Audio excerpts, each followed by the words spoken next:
Jangan Anda mengatakan saya menghujat. Please. Ya. Jangan Anda katakan saya menghujat. Saya sedang menjelaskan kitab kalian. Di mana dasar pijakan pembahasan ini, Anda tahu, teman-teman kita yang Kristen tadi itu menghujat poligami, menista baginda Rasulullah Muhammad sallallahu alaihi wasallam. Paham ya? Sehingga saya punya kewajiban sebagai seorang muslim, sebagai saudara kalian, untuk mengarahkan akal dan pikiran kalian, untuk meluruskan saraf-saraf otak kalian, supaya jangan hanya mau dicuci otaknya oleh pemuka-pemuka kalian untuk menghina dan menista Rasulullah Muhammad SAW, untuk menghujat poligami. Anda menjadi saksi. Hanya ada di dalam Al-Quran cukup satu istri.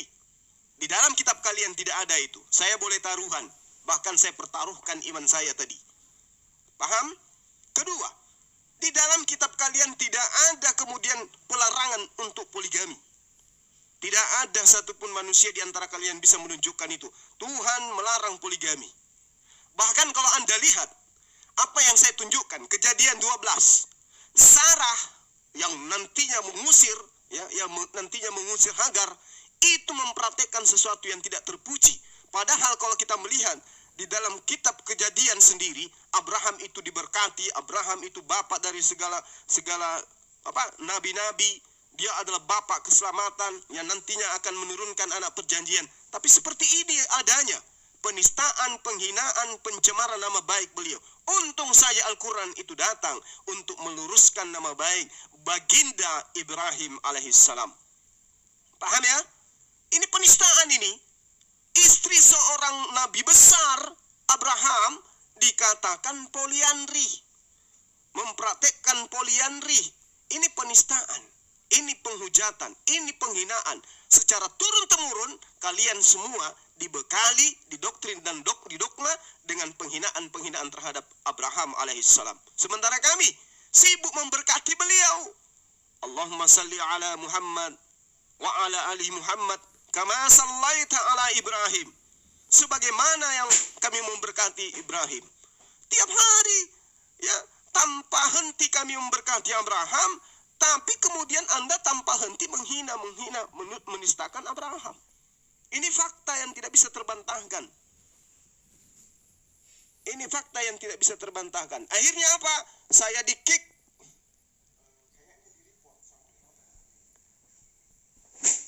Ya, di-report ya. Ya, oke, nggak masalah. Itu sama aja. Kenapa? Memang makanya saya minta maaf. Saya minta maaf. Kebenaran itu harus diungkap. Ya, jadi oten report saya. Itu ada laporannya. Ya. Jadi saya minta maaf teman-teman. Saya bukannya mau menista, menghina atau apapun itu. Saya hanya menjelaskan dan mengeluarkan kalian dari dogma dan doktrin yang menistakan Nabi Ibrahim alaihissalam. Ingat Kejadian 12 nomor 3.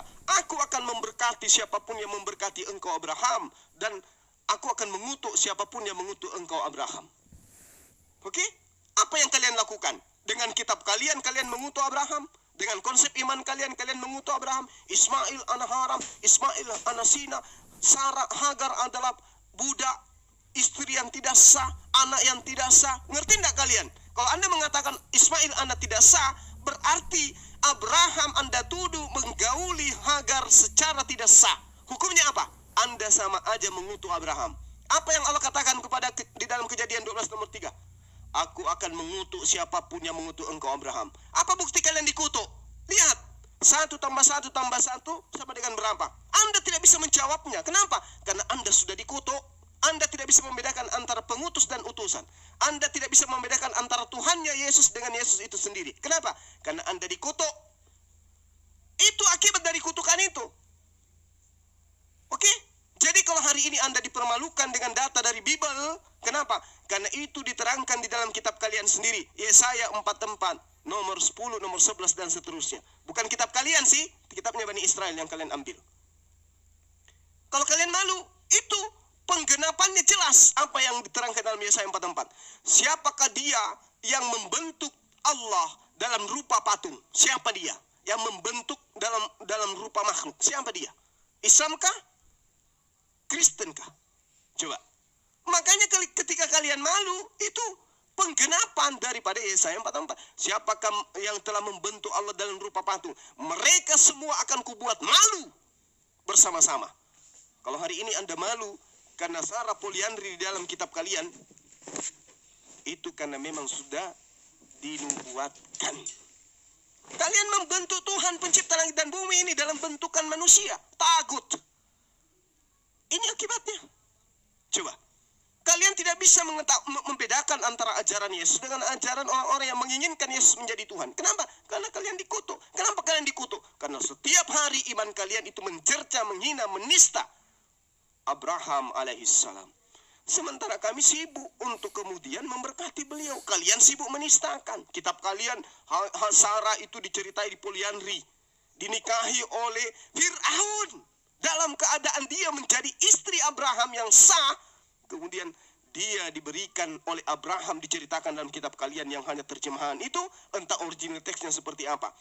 Dikatakan bahwa Abraham memberikan istrinya kepada Fir'aun agar Abraham tidak dibunuh, sehingga Fir'aun menjadikan istrinya Abraham menjadi istrinya juga. Na'udzubillah, semua na'udzubillah. Ini penistaan, penghinaan semacam apa lagi yang kalian pertontonkan? Ya, jadi Anda menista Hagar, anaknya keledai liar dan seterusnya. Tapi ada nggak cerita Hagar itu poliandri? Ada nggak cerita bahwa Ismail ibunya itu adalah poliandri? Ada nggak? Na'udzubillahi min dzalik. Justru wanita yang dimuliakan oleh Allah dalam Al-Quran itu diceritakan di dalam kitab saudara begitu hina. Anda menistakan, ya, Anda menistakan istri dari Nabi dengan gundi, budak, dan seterusnya. Tapi faktanya, dia punya akhlak lebih mulia daripada yang kalian gaung-gaungkan itu. Anda menista Rasulullah Muhammad SAW. Saya sudah jelaskan. Beliau datang bukan melegalkan, tetapi membatasin. Kenapa? Karena poligami itu memang legal. Daud poligami, Abraham poligami, bahkan ada yang poliandri. Salomo poligami. Siapa lagi? Semua poligami. Orang tokoh-tokoh yang ada di dalam kitab kalian itu, coba periksa berapa istrinya. Ada yang sampai 1000 malah. Ada yang 600 orang. Bayangkan, 600 istri sah, belum lagi gundinya. Jadi Rasulullah datang untuk membatasi, bukan melegalkan, karena memang itu tidak ada larangannya. Malah perintahnya, perbanyaklah beranak cucu lah, perbanyaklah beranak cucu lah. Itu perintahnya dalam kitab kalian. Makanya saya tunjukkan tadi 1 Korintus 11 nomor 11. Kalau laki-laki tinggal 2 nih, perempuan masih ada 10.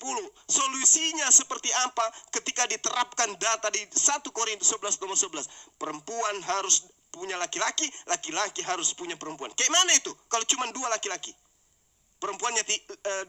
Yang 8-nya itu kalian perintahkan melacur gitu? Gak bisa. Makanya Islam itu kasih solusi yang terbaik. Ya, solusinya sangat luar biasa itu. Dan harusnya Anda mulai sadar dari sekarang. Ternyata menghujat poligami itu adalah sesuatu perbuatan yang melanggar akal sehat. Paham ya, teman-teman? 1 istri, 1 suami, tapi di luar. Wah, jangan Anda lihat yang di Indonesia ini. Mungkin di Indonesia ini betul, Kristen di Indonesia ini masih baik. Jangan Anda lihat yang di Indonesia ini. Tapi tengok dong di luar sana, yang lebih duluan Kristen daripada kalian. Yang lebih duluan, yang kitabnya lebih mendekati original teksnya daripada kalian. Kitab kalian bahasa Indonesia, kitab mereka bahasa Inggris. Bahasa Inggris lebih dulu, baru bahasa Indonesia. Mereka kalau diukur lebih dekat kepada original teks. Tapi apa yang mereka praktekkan? Apa yang mereka praktekkan? Luar biasa di luar sana tuh. Bahkan sampai ada kitab Bible gay. Asal kalian tahu, ada gereja yang jemaatnya dan pendetanya telanjang, ya, di dalam kebaktian. Ya, jadi jangan sok-sokan menghujat Islam, jangan sok-sok menghujat Rasulullah Muhammad SAW, jangan. Makanya saya tadi sebenarnya saya kasih sliding gunting kalian supaya kalian itu berhenti menghujat. Saya katakan, andai saja tidak ada poligami, Yesus tidak ada. Kenapa? Karena Yesus berasal dari keturunan yang melakukan poligami. Dia dari Berseba. dari Salomo. Anda tahu cerita Berseba gimana sampai dia jadi istri Daud? Anda tahu? Kalau Anda tidak tahu, baca kitab Anda. Tapi hati-hati, bawa tisu. Karena Anda akan dipermalukan, ditampar kiri kanan oleh kitab itu. Pahami itu. Ya, banyak sekali hujatan penistaan yang Anda berikan kepada umat Islam, kepada Rasul Muhammad SAW. Tapi Anda tidak sadar. Anda bisa menyerang, tapi ketika diserang Anda rapuh. Anda nggak bisa apa-apa. Kalau Anda kemudian menghina Islam, menghujat Islam, saya katakan kepada saudara, kami cukup satu istri. Dan dikatakan, kalau kamu tidak adil kata Allah, maka cukup satu istri. Lalu Allah menerangkan, walan tastati'u an ta'dilu bainan nisa walau harastum fala tamilu. Situ sangat jelas dikatakan. Kullal mal fatazaruha kal mu'allaqa wa in tuslihu wa tattaqu fa innallaha kana ghafurar rahima. Dan kamu tidak akan dapat berlaku adil. Dan kamu tidak akan dapat berlaku adil di antara istri-istrimu. Artinya, ketika kita diperintahkan bisa adil, kalau tidak bisa adil cukup satu. Dan Allah mengatakan, nikahilah 2, 3, 4. Dan kalau kamu tidak bisa adil cukup satu. Nah, Tuhan sendiri memberikan penggambaran, kamu tidak akan dapat berlaku adil di antara istri-istrimu. Dengan demikian, ya cukup satu berarti. Kalau kita tidak bisa adil berarti cukup satu. Gitu loh. Jadi tidak sesederhana itu memahami poligami. Oh, poligami boleh. Jadi suami boleh menikah 1, 2, 3. Bung, saya ditinggal bini udah setahun lebih. Kalau poligami itu dibolehkan dalam ajaran agama Islam, sehari, sebulan, ya 2 bulan, 3 bulan ditinggal bini, saya udah menikah lagi.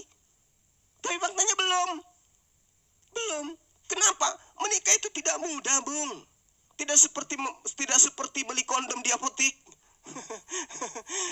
Paham itu?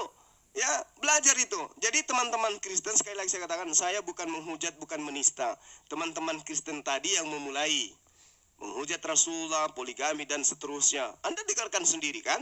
Nah, akhirnya saya perlihatkan nih loh di dalam kitab kalian.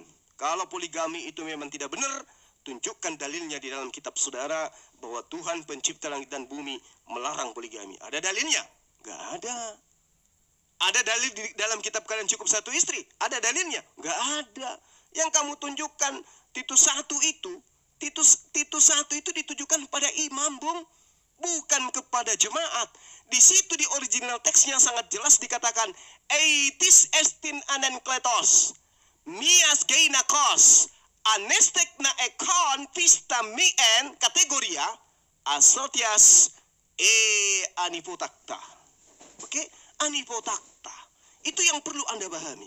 Jadi tidak ada dasar pijakan yang mengatakan Kristen itu di dalam kitabnya cukup satu istri. Mana dalilnya? Ada di dalam Titus 1 nomor 6. Atau kalau Anda tidak percaya, ada di dalam di dalam 1 Timotius 3 nomor 2 atau apapun itu yang Anda bawa dari data kemudian. Tapi faktanya yang digabungkan di dalam kitab Matius dan juga Titus itu untuk imam, itu untuk penilai, itu untuk penjaga, ya, itu untuk pemimpin, itu untuk uskup, untuk pastor, untuk pendeta. Eitis estin anenkletos, mias geneikos, anertek na ekon pistame en kategoria, asotias anifotakta. Jadi sekarang itu kita nggak bisa dibohongi, Bung, karena kita juga belajar kitabnya. Kita belajar Al-Quran, kita juga belajar kitab Anda. Kenapa kita belajar kitab Anda? Untuk membentengi Islam awam dari serangan-serangan yang Anda perhatikan. Aku mengutus engkau cerdik seperti ular, jinak seperti merpati. Kami membantai itu. Dengan apa? Fala tuti'il kafirina wajahidahum bih jihadan kabira. Jadi sama seperti yang tadi itu yang banyak bicara, adalah lebih baik kabur dari Bang Suma kalau Anda tidak bisa mempertahankan argumen Anda dengan data. Kenapa? Karena sekali lagi saya katakan, wujud kasih sayang Islam kepada Anda melahirkan Bang Suma dan kawan-kawan untuk menyadarkan kalian memahami bahwa poligami itu bukan sesuatu yang dilarang oleh Tuhan pencipta kita. Oke? Saya kira begitu teman-teman sekalian. Untung saja saya direpot. Kalau tidak, ya saya direpot tadi kan. Nah, andaikan saja tidak, maka kita akan berlanjut kepada tema-tema yang akan merontokkan gigi, kuping, hidung, lubang hidung kalian akan hilang seketika. Untung saja, ya. Saya kira begitu, sahabat-sahabat sekalian, untuk umat Islam yang dimanapun Anda berada, kalau ada di antara antum yang bisa mengupload ulang video ini dengan menerjemahkan semua perkataan saya dan perkataan teman Kristen dengan melengkapi teks dalam bahasa Inggris, silakan aja, saya sangat senang. Lalu share kemana-mana supaya orang tahu bahwa kemuliaan Islam di atas dari segalanya berdasarkan dari satu titik tumpuh saja, yaitu dari aspek poligami saja. Islam tidak bisa diremehkan, Islam tidak bisa direndahkan. Islam rahmatan lil alamin. Dengan poligami membuktikan bahwa Islam itu adalah agama yang sejalan dengan logisme, sejalan dengan logika manusia. Oke, sahabat yang dimuliakan oleh Allah, terima kasih atas perhatiannya yang memberikan infak dan sedekah untuk pembangunan masjid kita. Saya